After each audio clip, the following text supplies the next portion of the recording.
خان دا کور دی دا کور ته بره روډ ختل دی پړوی پکې دي او د ګاډي لار پکې ده په دې ګاډی راوخیږي بیا دا د ګاډي ځای دی دلته چې راشي په دې ځای کې ګاډی چې دی دا د ګاډي د ګرځېدو دغه دی ښه دغه مخامخ کچن دی دا دغه دی باترون دی او بیا دا په لنډ باندې دا 3 کمرې دي د هغه ځای پورې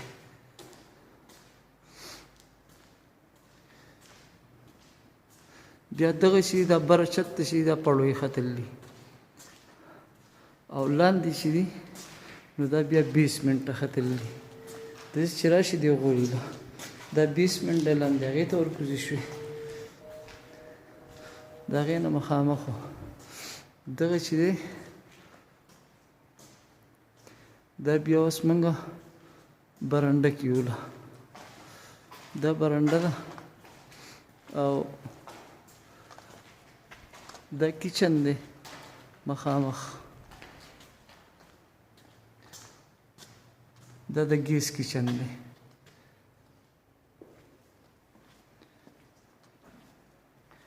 بیا دغه چې ده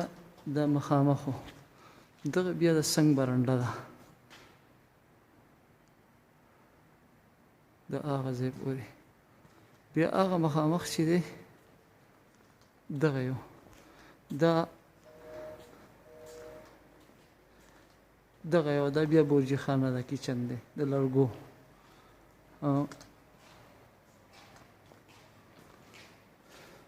دا پکې بیا ابشار دی مخامخ د ابشار دی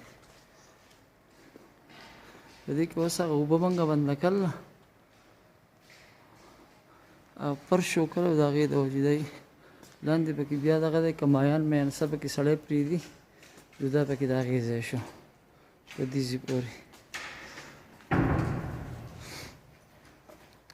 دغه د ابشار ناپله خواته دیوال دی او دغه بیا مخامخ چې دي دغه بیا مخامخ کمرې دي 3 دا خان دا چې ولاړ دی دا یوه کمره ده ورپسې دغه بیا بله کمره ده او ورپسې بیا هغه بله کمره ده هغه کمره شوه او دغه پکې هغه د حال ځای شو د ګاډي د راګرځېدو او د دغه دا یو او دغه مخامخ دروازه چې ده خو د کار دپاره پاتې شوه نو دغه به سبا انشاءالله موږ بنده کړو بیا دې پر کور چې ده به ټول د هغې نه محفوظ شي